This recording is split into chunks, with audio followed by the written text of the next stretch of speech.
안녕하세요. 자, 이제 11번째 판례 특강을 좀 가보도록 하겠습니다. 자, 이번에는 어떤 거냐면요. 이런 겁니다. 주주총회 결의 부존재 무효 확인을 구하는 소를 여러 명이 공동으로 제기했어요. 이랬을 때 이제 법적 성격이 뭐냐인데 이런 것에 대해서도 그냥 뭐 간단하게 알아두십시오. 이제 상법적으로 크게 문제돼서 이렇게 시험에 나올 만한 건 아니지만 전압 판례로 여러 명이 공동으로 소송 제기한 것에 대해서 예, 이게 필수적 공동 소송에 해당되는지 이게 문제가 됐던 건데 전압 판례가 필수 공동 소송을 인정한 사건이에요. 뭐 그 정도만 알아두면 되는 겁니다. 일단은요. 그래서 쟁점은 주총의 결의 부존재 무효 확인을 구하는 소를 여러 사람이 공동으로 제기했을 때 민사소송법 67조가 적용되는 필수적 공동소송에 해당되는지 했는데 판례가 그렇다고 했습니다. 그렇다고 해서 보면 되는 건데 민소법 67조의 필수적 공동소송에 대한 특별 규정, 그다음에 상법 190조의 판결의 효력 이런 것들이 근거가 됩니다. 그래서 설립 무효의 판결, 설립 취소의 판결은 제3자 대 효력이다. 대세 효력이 있고 판결 확정 전에 생긴 회사와 사원 권리금에 영향을 미치는 소급효가 없다는 그런 조문이 있죠. 근데 이 필공에 해당되냐 이 말이죠. 다시 말하면 그 1항 가보면 민소법 67조 1항 가보면 소송 목적이 공동소송인 모두에게 합일적으로 확정될 할 공동소송의 경우에 공동소송인 가운데 한 사람의 소송 행위는 모두의 이익을 위해서만 효력을 가진다. 그죠? 이 필공에 대한 내용인데 여기에서 이 상법에 주총 결의 부존재 무효 확인을 구하소를 할 때 여러 명이 했을 때 여기에 필수 공동소송에 해당되느냐 부분인데 전압이 그렇다고 했다라고만 알아두시면 되겠습니다. 그래서 뭐 다수 의견에만 따라가 주면 되겠습니다. 그래서 우리는요, 이 주총결의 부존재 무효 확인을 구하는 소의 경우는요, 이 380조에 의해서 준용되는 이 190조 본문에 따라서 만약에 이게 인용이 되잖아요. 그러면 제3자에 대해 효력이 있다. 이 말은 대세효가 있다는 얘기예요. 이 소가 대세효가 있다는 거죠. 알겠죠? 대세효가 있다는 겁니다. 있기 때문에 이러한 소를 만약에 여러 사람이 공동으로 제기했다 하더라도 당사자 한 명이 받은 승소 판결의 효력이 다른 공동소송에게 미칠까요? 미치잖아요. 조문에 나와 있잖아요. 그죠? 대세효가 있잖아요. 그죠? 미치기 때문에 공동소송인 사이의 소송법상 합일 확정이 필요성이 인정되겠죠. 그래서 상법상 회사관계소송에 관한 전속관이나 병합심리 규정도 당사자 간의 합일 확정을 전제로 하는 점, 당사자 의사와 소송 경제 등을 다 고려해 본다면 민소법 알겠죠? 이 조항이 적용되는 필수적 공동소송에 해당됩니까? 해당된다. 뭐 그렇게 정리하시면 되겠습니다. 자, 다음 판례는 이르는 판례입니다. 이 전압 판례는 너무나 유명한 판례죠. 이미 다 알고 있을 것이고요. 이 사회 결의 없는 전단적 대표행위, 이 전단적 대표행위를 믿은 제3자를 어떻게 보호할 거냐, 그 보호하는 요건을 어떻게 할 거냐가 문제가 됐었는데 여기에 제3자 보호는 과거에는 과실이 있을 때는 보호되지 않았어요. 알겠죠? 다시 말해서 전단적 대표행위로 제3자에 대해 대항할 수 있었지만 이제 판례가 그걸 바꾸어서 중과실자에게 대항할 수 없고 경과실자에게는 어때요? 다시 말해 중과실자에 대항할 수 있고 경과실자에 대항할 수 없다는 결론이 전압 판례인 거죠. 알겠죠? 요거는 뭐 늘 이렇게 지문에 나올 수 있고 간단하지만 알아두셔야 된다. 그죠? 자, 이제 가보면 그 사안을 한번 살펴보면 이렇습니다. A는요, 우진전기 주식회사였어요. A는 B, 신도시 필요라는 그죠? 당사자에게 30억 원을 빌려줬어요. 이때 A죠. C죠. C 대우산업개발 주식회사의 대표이사 갑이 A에게 우진 기존 주식회사에 대해서 A에게 A와 B가 체결한 금전 소비대차 계약 내용이 이행되지 않을 경우 대여금의 원금을 대위 변제한다. 또 C의 대표이사를 타이핑하고 갑의 이름을 수기로 기재하는 확인서를 작성했어요. C의 대표이사 갑이요. 뭘 해준 거예요? 대신 갚아주겠다고 한 거예요. C의 대표이사가. 근데 이거는 지금 C가 대표이사가 대표이사를 타이핑하고 그의 이름을 적었기 때문에 대표이사로 하게 되면 C가 대신 갚아주는 행위잖아요. 그죠? 그래서 회사에 대해 중요한 사안입니다. 그래서 어떻게 보면 이거는 이사회 결의로 결정해야 되는 것이죠. 그런데 당시 C의 이사회 규정에 따르면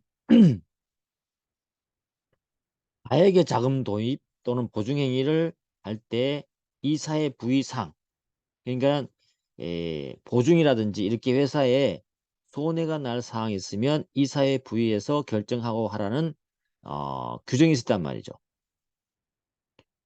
근데 갑은 어때요? A에게 이사회 결의 없이 확인서를 작성해 준 거죠. 보증해 준 거죠. 다시 대신 갚아주겠다는 거잖아요. 그죠? 그럴 때 A가 C의 이사회 결의 없이 확인서가 작성되었음을 알았거나 중대한 과실이 있는 정황은 없었어요. 상대방이죠. 그러니까 A죠. A가 C의 회사의 이사의 결의 없이 확인서가 작성되었음을 알았거나 중대한 과실이 없는 정황이었어요. 이럴 때 B가 금전 소비대차 기한 상환을 하지 않자 어떻게 해요? A가 C를 상대로 너 확인서 줘줬잖아 라고 하면서 보증채무 이행을 구했어요. 그럼 이럴 때 여러분 어떻게 할 거예요? C 입장에서는 어떻게 돼요? 대표이사 갑이 이게 보증해주는 행위에 대해서는 이사회 결의를 거치도록 되어 있는데 하지 않고 했기 때문에 우리는 갚을 수 없다. 이렇게 된 거죠. 그럼 갚을 수 없으면 어때요? 상대방 A 너가 이사회 결의를 거치지 않고 한 것을 알았냐 몰랐냐가 이제 문제가 될 것이고, 그죠? 그런 겁니다. 이런 사안이었어요.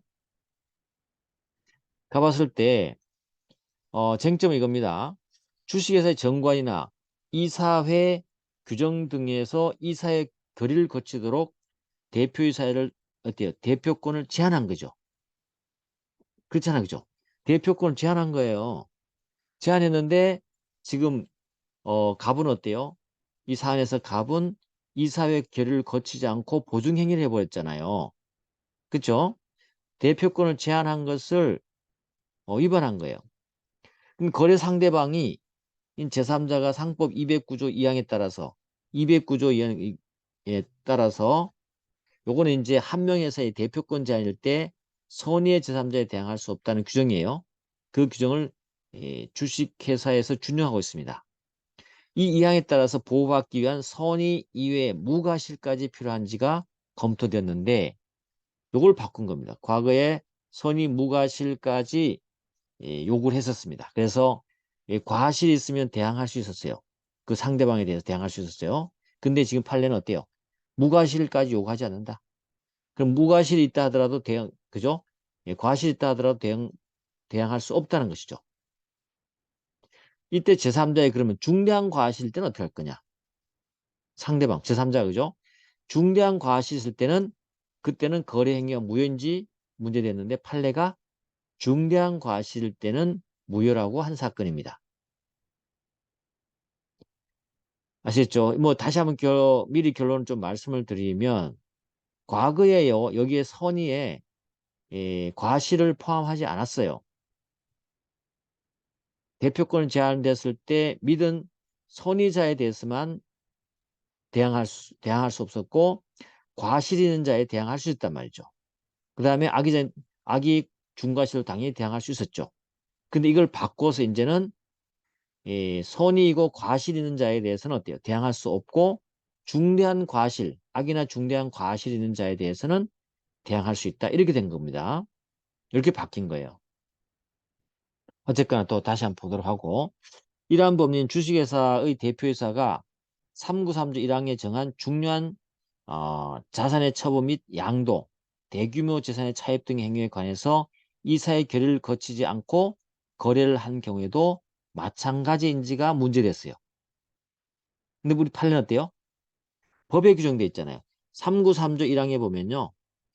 대표이사가 무슨 짓을 할 때, 무슨 일을 할 때 회사의 중요한 자산을 처분하거나 양도하거나 대규모 재산을 차입할 때는 반드시 이사의 결의를 거치도록 법 조문에 있단 말이죠. 이 조문에 분명히 어때요? 대표이사의 대표권이 제한되도록 규정되어 있음에도 불구하고 결의를 거치지 않고 거래를 했을 때도 똑같이 중대한 과실인 자에 대해서만 무효인지가 논란이 됐던 거죠. 판례는 그렇다는 거죠. 요겁니다. 알겠죠? 요걸 바꿔놓은 거예요. 그래서 뭐 하여튼 간에 서로의 입장이 다를 수 있겠지만 예, 과실에서 중대한 과실로 바뀐 의미에서 전압이라고 보시면 됩니다. 자, 그럼 여기에 중요한 내용들이 포함되는데 한번 보시면 상법 209조에 가보면 여기는 이게 한 명 회사에 관한 대표 사원의 권한을 제한하는 겁니다.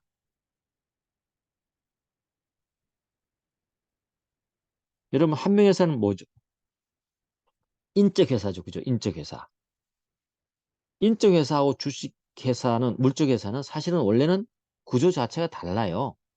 여러 가지 면에서 다릅니다. 단체법적 효과면 다르긴데 한 명 회사에 규정된 이 대표 사원의 권한을 제한했을 때에 제3자에 대항하지 못하는 규정이 어디에서 준용되냐면 주식회사의 대표권 제한에서 그대로 준용하고 있다 이 말이죠. 일단 209조 가보면 이렇게 돼 있어요. 회사를 대표하는 사원은 회사 영업에 관해서 재판한 재판의 모든 행위를 할 수 있고 이러한 권한에 만약에 제한을 가한다면 선의의 제3자에 대항하지 못한다. 이렇게 됐단 말이죠.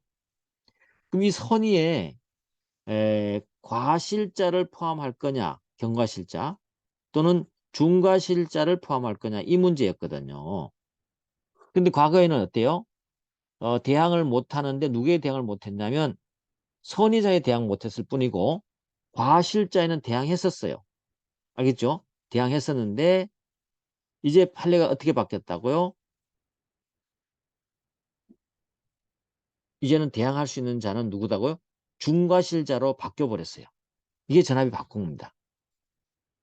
그래서 다시 설명을 하면 이제는 어때요? 이 선의에 뭐가 포함될 수 있습니까? 과실이 포함될 수 있습니다. 그래서 선의 과실인 자에게는 대항을 못하는 거예요. 그런데 중과실이 있으면 뭐 한다? 대항할 수 있는 거죠. 이런 겁니다. 이런 건데 어쨌거나 이 조항을 누가 준용하냐면 주식회사법의 389조의 대표이사 규정에서 이렇게 209조라고 이걸 준용하고 있단 말이죠. 알겠죠? 준용하고 있다. 그리고 여기서 해당되는 조문이 뭐였냐면 그러면 이렇게 제한했을 때에 중과실을 대항을 못한다는 것이 만약에 어, 법조문에 이 393조죠. 법조문에 이사회 결의를 거치도록 되어 있는데 그걸 거치지 않고 했던 경우도 동일하게 이렇게 중과실자에 대항할 수 있는 거. 다시 말해서 선의 경과실자에게 대항을 못하느냐라고 판례가 있는데 그렇다는 거죠. 어디요? 조문 가보시면 393조에 중요한 자산 처분, 대규모 재산의 차입, 지배인의 선임 해임과 등등 있죠. 이런 것들은 반드시 대표이사는 업무를 할 때 뭐예요? 이사회 결의를 하도록 아예 법조문에 못을 박아놨잖아요. 대표권 제한이잖아요. 그죠? 제한이. 이 경우도 동일하게 요 위에 이러한 법리가 그대로 적용되냐 이 말이에요. 적용된다는 게 우리 전압 판례예요. 그럼 여러분 좀 그러잖아요. 아니 그냥 내부적으로 정관의 규정이라든지 이렇게 제한했을 때는 그냥 내부적 제한이니까 위의 법리로 해석할 수 있는 수는 있겠지만 아니 법조문에 분명히 이거는 제한되는 내용이라고 규정되어 있기 때문에 그죠? 이 제3자 보호 부분에 대해서는 다르게 판단해야 되는 것이 아니라는 것이 반대 의견이단 말이죠. 그렇게 생각해 볼 수 있지 않습니까? 자, 일단 가보겠습니다. 물론 여러분 결론만 잘 알면 되지만 좀 더 이해를 하기 위해서 지금은 카톡방에 스터디 하는 거니까 설명해 드리는 겁니다. 다수 의견 결론 간단합니다. 뭐라고 돼 있어요? 주식회사 대표이사는 대외적으로 회사를 대표하고 대내적으로는 회사의 업무를 집행하는 권한을 갖는다. 맞습니다. 그래서 대표이사는 이런 말도 했어요. 회사를 행위를 대신하는 것이 아니고 회사의 행위 자체를 하는 하나의 회사의 기관이다. 맞는 말입니다. 이런 지문도 알아두시고 회사는 주총회나 이사회 등 의사결정권을 통해서 결정한 의사를 대표이사를 통해서 실현하고 대표이사의 행위는 곧 뭐다? 뭐다? 회사의 행위다. 이런 표현도 여기서 했습니다. 그리고 상법은 대표권 제한에 대해서 선의의 제3자에 대항하지 못한다고 정하고 있다. 물론 209조에 있는 내용을 이렇게 준용하고 있다 이 말이죠. 아시겠죠? 이렇게 하고 있다. 이게 판례가 얘기했고요. 그 다음에 두 번째 가서는 뭐라고 하냐면 대표권이 제한된 경우에 대표이사는 그 범위에서만 대표권을 가는 맞다. 그러나 그러한 제한을 위반한 행위라고 하더라도 그것이 회사의 권리 능력을 벗어난 것이라 아니라면 대표권을 제한을 알지 못하는 제3자는 그 회사의 대표나 믿는 것이 당연하고 이러한 신뢰는 보호해줘야 된다는 거죠. 그렇겠죠? 그런데 그러면서 세 번째 이런 중요한 말을 합니다. 일정한 대외적 거래 행위에 관해서 이사의 결의를 거치도록 대표이사의 권한을 제한한 경우에도 이사의 결의는 회사의 내부적 의사 결정에 불과하다. 그렇죠. 보통은 그게 제한한 것이 내부적 결정이기 때문에 외부적으로 알 수 없기 때문에 믿은 자, 선의자에게 대항할 수 없다는 것은 맞죠. 불구하고 특별한 사정이 없는 한 거래 상대방으로서는 회사의 대표자가 거래에 필요한 회사의 내부 절차를 마쳤을 것으로 신뢰하였다고 보는 것이 경험직에 부합하다. 이렇게 되는 거죠.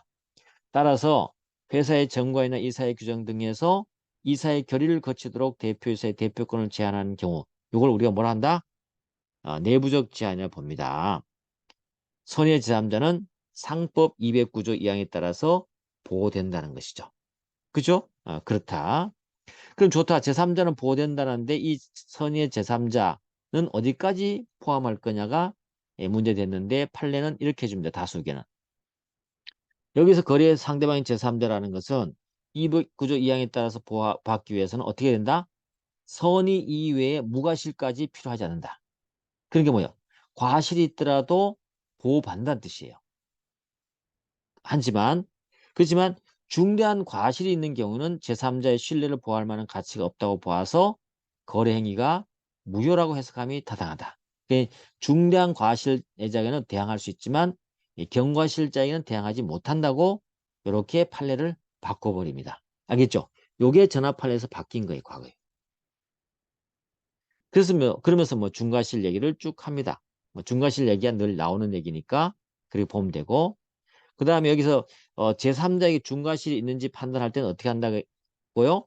여러 가지 사정을 종합적으로 고려해서 판단하는 게 뭐 원래 판례 입장인 것이죠. 됐죠? 이런 걸 말하는 것이고 그 다음에 이제 다수 의견 마지막으로 가보면 이렇습니다.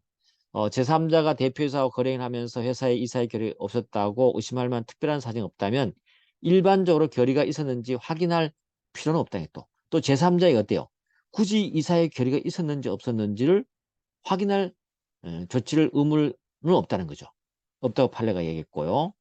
또 대표권을 제한하는 393조 1항은 그 규정의 존재를 모르거나 제대로 이해하지 못한 사람에게도 똑같이 적용하겠다는 거죠. 그죠? 이것 때문에 적용하겠다는 거죠.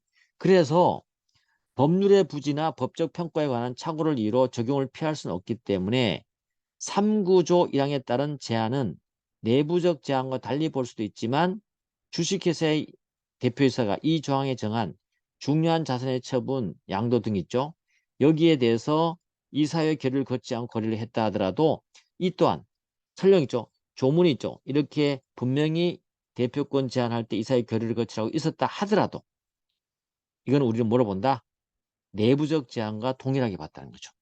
그래서 법 규정에 이사회 결의를 거치도록 제한이 있다 하더라도 똑같이 이렇게 대항할 수 없는 걸로 보겠다는 거죠. 알겠죠? 그래서 내부적 제한의 경우와 마찬가지로 봤다는 거. 이거 굉장히 중요한 겁니다.